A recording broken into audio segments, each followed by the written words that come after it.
I'm an MPP, member of provincial parliament for Ontario, representing Hamilton Centre, and I'm here today just to give support to the students who are putting it down on campus. Like, we've heard directly from Gaza, from people on the ground, that these student protests are super meaningful, and is part of a global movement to push for an end to this genocide. And so I'm here to just show support, stand in solidarity, to say, like, I understand that this sitting here in this place, occupying campus, is a lot more difficult than any single statement that any politician can put out right now.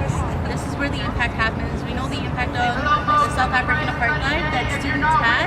We know that every movement has been led by people who refuse to relent when all pressure is put on them. And I know that a lot of students are facing repression themselves and risking getting kicked out of campus. So this is the least I can do, is come out and show support. I was at McGill yesterday. I'll be at U of T tomorrow, and hopefully McMaster they launch by the time this is up. This interview's up. But yeah, I'm here to show support and stand in solidarity, and to remind the students that you do have people with you across all sectors, and it's important for all of us to do what we can to hold it down and say enough is enough. We're calling for an end to this genocide, and for this university and universities across so-called Canada to be divesting from supporting the state of Israel. That sounds good. So you came in about a half an hour ago. How do you feel about the encampment so far in terms of like organization, volunteer effort, and goals? Yeah, it's such a peaceful vibe. I love that y'all are feeding everybody. Everything came in and so far has been just immaculate vibes, super friendly. Anybody feels like anybody can just get in here and protect. Yeah, it's super welcoming, super friendly, super organized, super peaceful, super safe. And I know that there'll be a lot of rhetoric to combat that probably in the next week or so. And I just want to say, like, from what I've seen on the ground, it's super friendly, super peaceful, super clean, super organized, super safe. And yeah, I'm really, really proud of all the students here for holding it down. Thank you. We were also just curious about your thoughts on the keffiyeh ban at the Ontario Legislature. Yeah. I think it's a distraction. I think it's a joke. I was the only member of provincial parliament that was wearing the keffiyeh this entire time.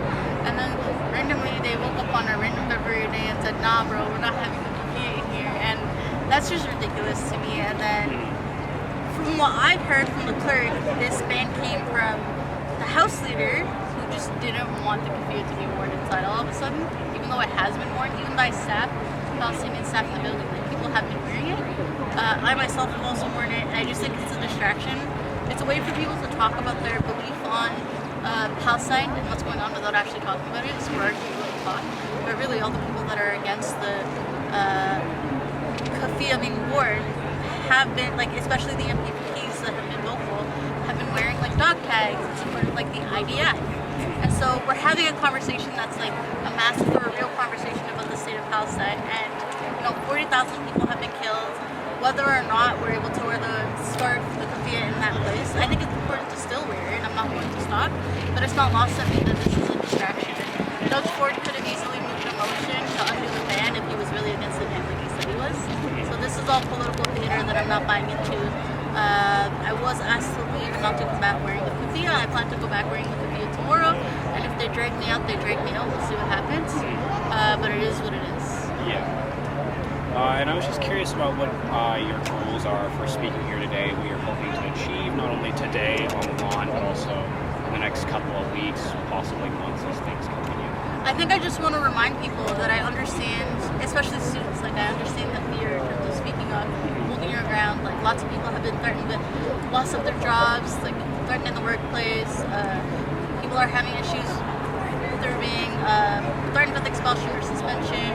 And I just want to remind people that these threats are real and that you're not alone, and that across all workplaces, across everywhere we are in so-called Canada, it's important to do what we can in all the spaces that we occupy to hold the government accountable for their role in this genocide, universities accountable for not being willing to divest, and also just doing what we can on stolen land to say we stand against genocide also is important. And I'm just here to remind people, like, yeah, you're gonna get some heat. I understand it, and I'm with you. I know there's not a lot of politicians that would go through, so I'm just doing what I can in the place that I occupy to say, hey, I'm with you. You're gonna face some repression, and I will do that with you. Don't relent, don't give up.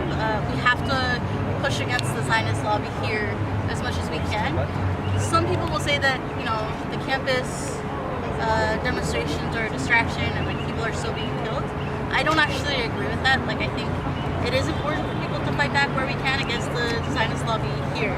And this is part of that fight too. The more of us that are doing it and speaking up and being unafraid, the easier it will be to continue to see this movement grow globally.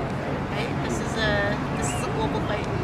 We're playing a small part of that. So yeah, I'm just here to celebrate the students. I feel like an old lady. I graduated in 2017, so I turned 30 like a week ago. So back in my day, like I participated in the encampment at City Hall around defunding the police, right? So this just feels like full circle for me. I'm happy to be like the old lady at the mic. Like, good job, everybody! I'm so proud of you. Woo!